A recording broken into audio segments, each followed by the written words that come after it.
1. Organ reproduksi pada laki-laki. Alat reproduksi atau alat kelamin laki-laki dapat dibedakan menjadi alat reproduksi luar dan alat reproduksi dalam. A. Alat reproduksi luar. Alat reproduksi luar merupakan alat reproduksi yang terletak pada bagian luar tubuh dan dapat diamati secara langsung. Alat reproduksi luar antara lain terdiri atas penis dan skrotum. 1. Penis. Bagi kamu anak laki-laki, air kencingmu dikeluarkan melalui organ yang disebut penis. Penis berfungsi sebagai saluran kencing atau urin, dan sebagai saluran sperma. Penis terbentuk dari otot dan tidak memiliki tulang.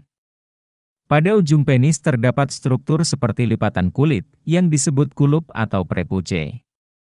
Kulup inilah yang dipotong saat seseorang dihitan. 2. Skrotum.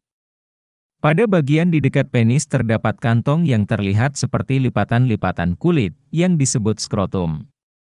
Pada skrotum tersebut terdapat 2 buah testis atau buah zakar, yang berbentuk bulat telur. Skrotum juga berfungsi menjaga suhu testis, agar sesuai untuk produksi sperma. B. Alat reproduksi dalam.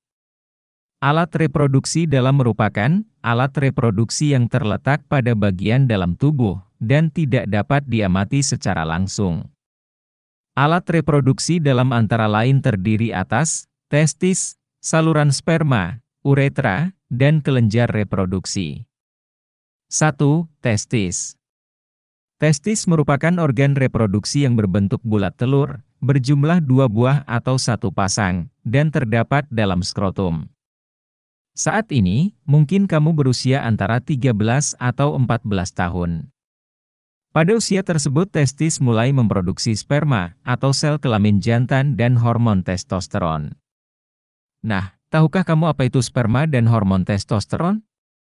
Sperma merupakan sel tunggal yang mempunyai ekor dan kepala, yang merupakan sel kelamin bagi laki-laki.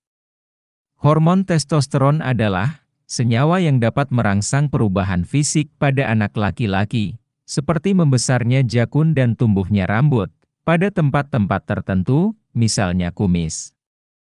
Pada masa inilah, kamu berada pada masa pubertas. Masa pubertas adalah masa ketika seorang anak mengalami pematangan fungsi seksual, yang disertai perubahan fisik dan psikis. 2. Saluran sperma. Saluran sperma tersusun atas epididymis, vas deferens, dan uretra. Sperma yang dihasilkan di dalam testis akan keluar melalui epididymis. Epididymis merupakan saluran yang keluar dari testis. Pada saluran ini, sperma disimpan sementara waktu, sampai berkembang sempurna, dan dapat bergerak menuju saluran berikutnya, yaitu vas deferens. Vas deferens merupakan saluran yang menghubungkan epididymis dan uretra serta berfungsi sebagai saluran sperma menuju uretra. Uretra merupakan saluran akhir dari saluran reproduksi laki-laki yang terdapat di dalam penis.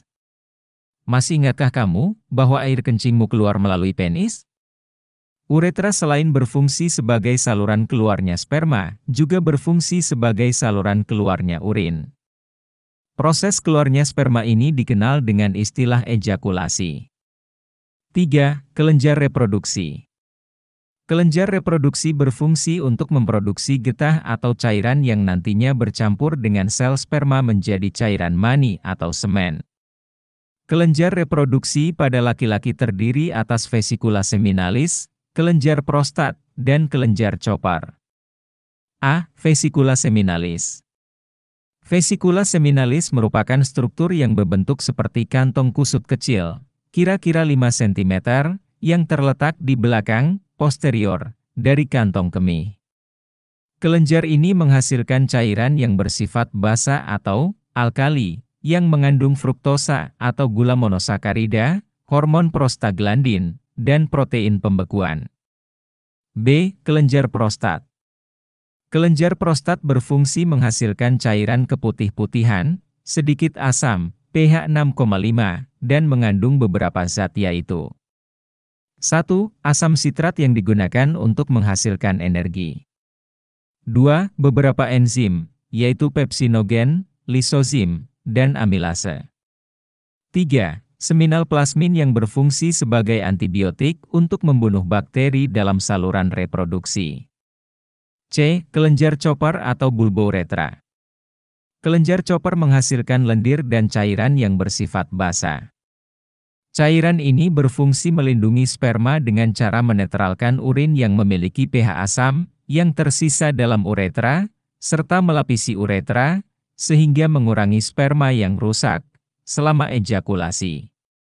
Sperma yang dihasilkan testis akan bercampur dengan getah-getah yang dihasilkan oleh kelenjar-kelenjar reproduksi, sehingga terbentuk suatu suspensi atau campuran antara zat cair dan zat padat, yang disebut semen atau cairan mani.